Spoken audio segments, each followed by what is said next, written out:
ಪಂಚರಾಜ್ಯಗಳ ಚುನಾವಣಾ ಕಾವು ಜೋರಾಗಿ ರಂಗೇರಿದೆ. ಇಂದು ಕೇಂದ್ರ ಚುನಾವಣಾ ಆಯೋಗ ಪಂಚರಾಜ್ಯಗಳ ಚುನಾವಣೆ ದಿನಾಂಕವನ್ನ ಘೋಷಣೆ ಮಾಡಿದೆ.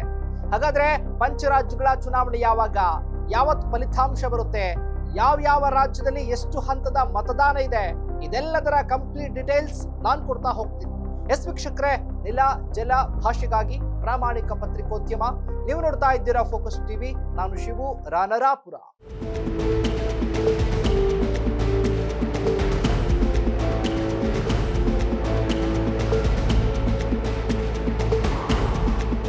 ಪಂಚರಾಜ್ಯಗಳ ಚುನಾವಣಾ ದಿನಾಂಕವನ್ನ ಚುನಾವಣಾ ಆಯೋಗ, ಕೇಂದ್ರ ಚುನಾವಣಾ ಆಯೋಗ ಘೋಷಣೆ ಮಾಡಿದೆ. ಈಗಾಗಲೇ ಕೂಡ ಪಶ್ಚಿಮ ಬಂಗಾಳದಲ್ಲಿ ಒಟ್ಟು 294 ವಿಧಾನಸಭಾ ಕ್ಷೇತ್ರಗಳಿಗೆ 2 ಹಂತದಲ್ಲಿ ಚುನಾವಣೆ ನಡೀತಾ ಇದೆ. ಏಪ್ರಿಲ್ 23 ಹಾಗೆ ಏಪ್ರಿಲ್ 29ನೇ ತಾರೀಕು ಮತದಾನ ಆಗುತ್ತೆ. ಮೇ 4ನೇ ತಾರೀಕು ಫಲಿತಾಂಶ ಪ್ರಕಟ ಆಗುತ್ತೆ. ಇನ್ನು ತಮಿಳುನಾಡು ರಾಜ್ಯದಲ್ಲಿ ಒಟ್ಟು 234 ವಿಧಾನಸಭಾ ಕ್ಷೇತ್ರಗಳಿದೆ. ಅದೆಲ್ಲ ಕ್ಷೇತ್ರಗಳಿಗೂ ಕೂಡ ಒಂದೇ ಹಂತದಲ್ಲಿ ಚುನಾವಣೆ ನಡೀತಾ ಇದೆ. ಏಪ್ರಿಲ್ 23ನೇ ತಾರೀಕು, ಇನ್ನು ಮೇ 4ನೇ ತಾರೀಕು ಫಲಿತಾಂಶ ಬರುತ್ತೆ. ಇನ್ನು ಅಸ್ಸಾಂನಲ್ಲಿ ಒಟ್ಟು 126 ವಿಧಾನಸಭಾ ಕ್ಷೇತ್ರಗಳಿದ್ದಾವೆ.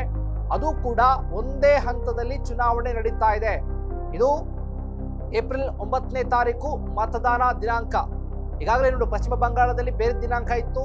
ಇದರ ಜೊತೆಗೆ ತಮಿಳುನಾಡಿನಲ್ಲಿಯೂ ಕೂಡ 23ನೇ ತಾರೀಕು. ಆದ್ರೆ ಅಸ್ಸಾಂನಲ್ಲಿ ಏಪ್ರಿಲ್ 9ನೇ ತಾರೀಕು ಮತದಾನ ಆಗುತ್ತೆ. ಮೇ 4ನೇ ತಾರೀಕು ಫಲಿತಾಂಶ ಪ್ರಕಟ ಆಗುತ್ತೆ.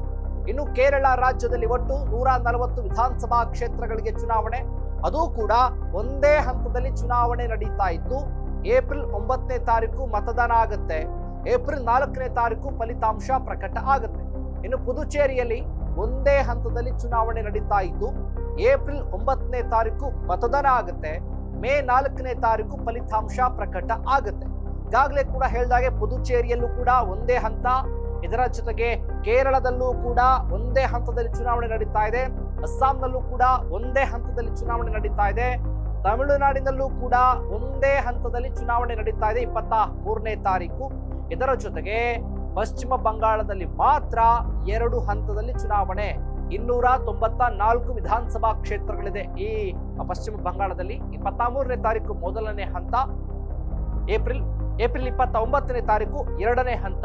ಫಲಿತಾಂಶ 5 ರಾಜ್ಯಗಳಲ್ಲೂ ಕೂಡ ಮೇ 4ಕ್ಕೆ ಫಲಿತಾಂಶ ಬರುತ್ತೆ. 5 ರಾಜ್ಯಗಳಲ್ಲೂ ಕೂಡ ಚುನಾವಣಾ ಕಾವು ರಂಗೇರಿದೆ. ಈಗಾಗಲೇ ಕೂಡ ಪೈಪೋಟಿ ಜೋರಾಗಿದೆ. 2 ರಾಷ್ಟ್ರೀಯ ಪಕ್ಷಗಳ ಜೊತೆಗೆ ಅಲ್ಲಿರುವಂತಹ ಪ್ರಾದೇಶಿಕ ಪಕ್ಷಗಳು ಕೂಡ ಈಗಾಗಲೇ ಪೈಪೋಟಿನ ಕೊಡ್ತಾ ಇದೆ. ನಾಳೆಯಿಂದ ಚುನಾವಣಾ ಕಾವು ರಂಗೇರಿದ್ದು 5 ರಾಜ್ಯಗಳಲ್ಲಿ ಗದ್ದುಗೆನ್ನ ಏರುವ ಪಕ್ಷ ಯಾವುದು, ಕಾದು ನೋಡೋಣ. ಇದಾಗಿತ್ತು ಫೋಕಸ್ನ ಸ್ಪೆಷಲ್ ಸ್ಟೋರಿ. ನೆಲ ಜಲ ಭಾಷೆಗಾಗಿ ನೋಡ್ತಾ ಇರಿ ಫೋಕಸ್ ಟಿವಿ.